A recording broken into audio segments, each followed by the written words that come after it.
राधा राधा।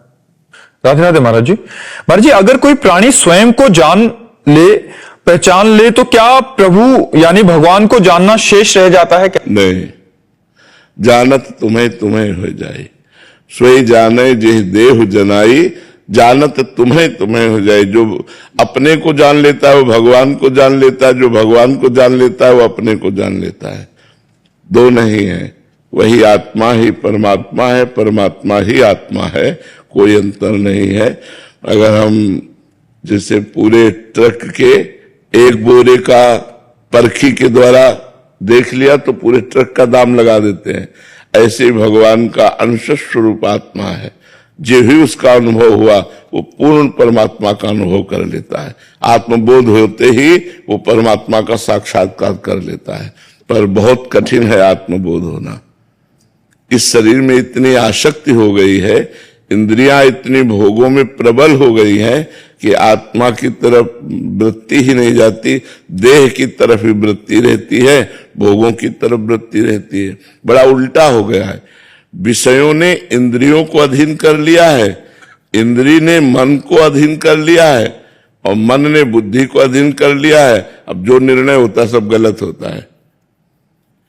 उल्टा इसका ठीक हो जाए कि बुद्धि मन को अधीन कर ले और मन इंद्रियों को अधीन कर ले और इंद्रिय विषयों को अधीन कर ले, तो फिर सही निर्णय होने लगे।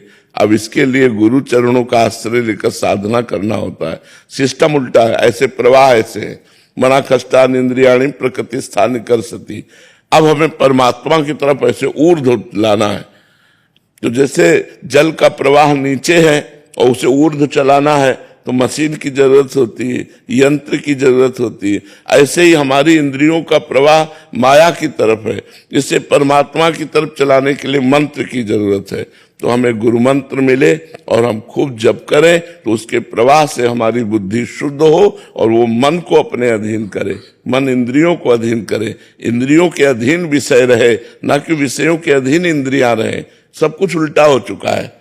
इसको सीधा करना है भजन के द्वारा, और जब ये ठीक हो जाएगा तो सही संकल्प बनने लगेंगे, सही निर्णय निकलने। अभी गलत निर्णय है, कुछ भी हो वो मन बुद्धि से दस्तखत करा लेता है और मनमानी आचरण होते रहते हैं और हम जलते भी रहते हैं, दुख भी पाते हैं, फिर भी वही कर्म करते हैं। बड़ा निकृष्ट मन है, बड़ा निकृष्ट मन है।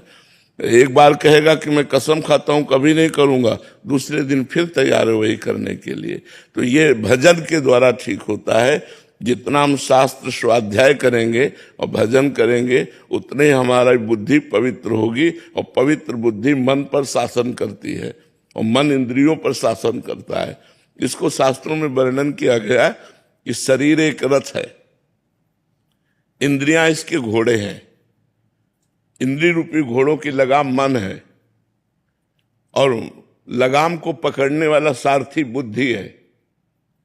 अब बुद्धि अगर शिथिल है, लगाम छोड़ दी तो इंद्रिय रूपी घोड़े कहीं भी गिरा सकते हैं। जैसे ड्राइवर नशे में कहीं भी ठोक सकता है गाड़ी को, ऐसे हमारी बुद्धि माया के नशे में है।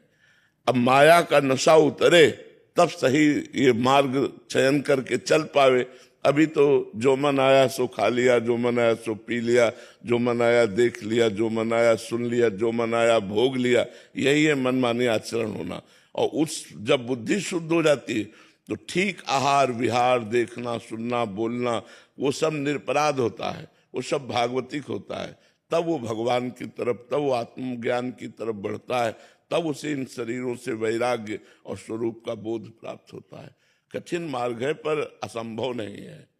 अगर हम गुरु चरणों का आश्रय लेकर प्रयास करें तो हम गृहस्थी में भी ये अनुभव कर सकते हैं।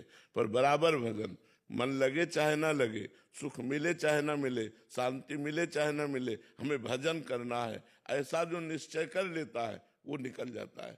और जो ये कि सुख मिले, अरे अभी तो वही काम आ रहा है, अभी तो वही मन अशांत है, इसका मतलब कोई लाभ नहीं मिला, और उसकी श्रद्धा पे टिक नहीं पाती है। बहुत काल तक भजन करता रहे।